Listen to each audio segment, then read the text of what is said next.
Hello everyone, this is Tengu Rue, and welcome back to another Dark Souls boss drawing. With our journey through Irithyll culminating in the defeat of Aldrich in the last episode, we have taken our journey downward through the Irithyll dungeons. The dank halls are guarded by the ever-watchful jailers who guard those who have long since been forgotten.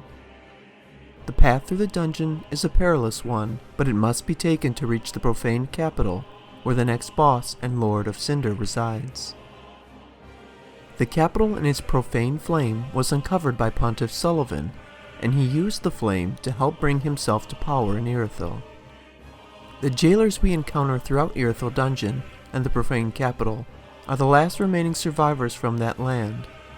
Now the capital is filled with monstrosities and deformed creatures who guard our path to the base of the city where Yhorm resides. Yhorm is the descendant of an ancient conqueror, but was asked by the very people once subjugated to lead them, serving as both a weighty blade and a stone-hard shield. This ancient conqueror could be a reference to the giants from Dark Souls 2, but it seems more likely that he is the descendant of High Lord Wolnir.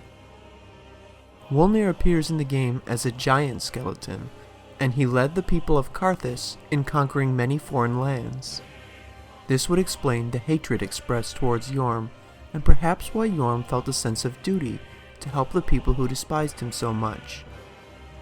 It is also a common theory that the Profaned Capital is the remains of the city of Carthus.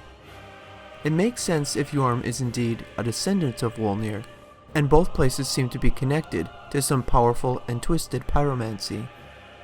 You also access both the Profaned Capital and the Catacombs of Carthus from parts of Irithyll, so there is some geographic sense.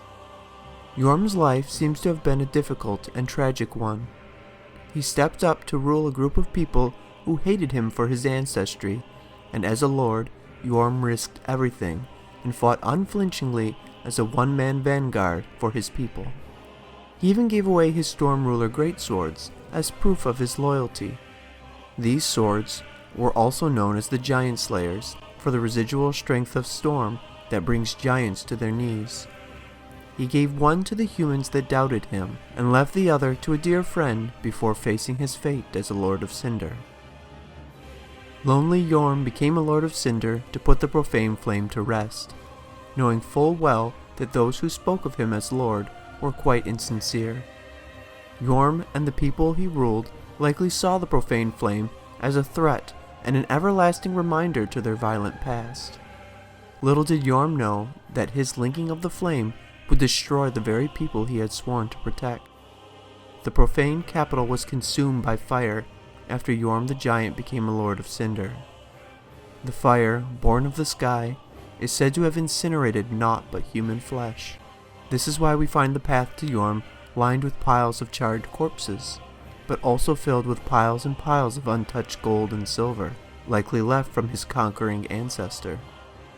Yhorm now sits at his throne, waiting for the return of the dear friend who can end his tragic tale and put an end to his suffering. Waiting for the return of the dear friend who can bring his tragic tale to a close and put an end to his suffering.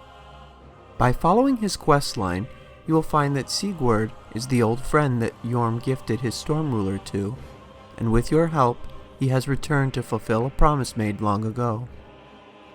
By quickly searching the boss room upon entering, you will find the other Storm Ruler sitting by Yhorm's throne.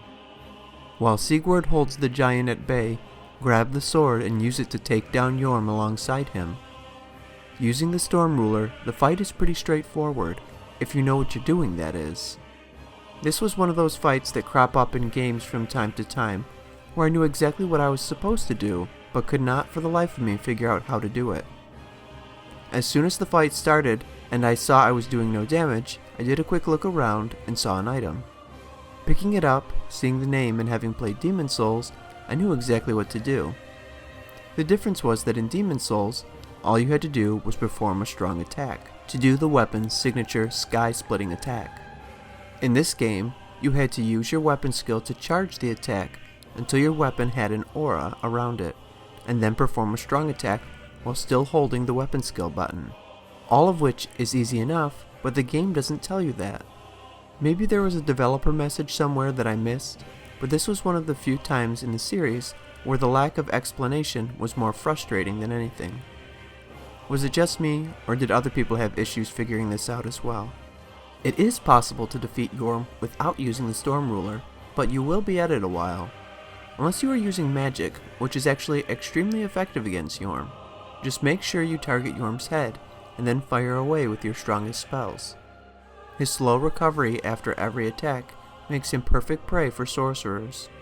I thought it would be fun to include Sigurd in the drawing, providing a little distraction while we charge up our attack.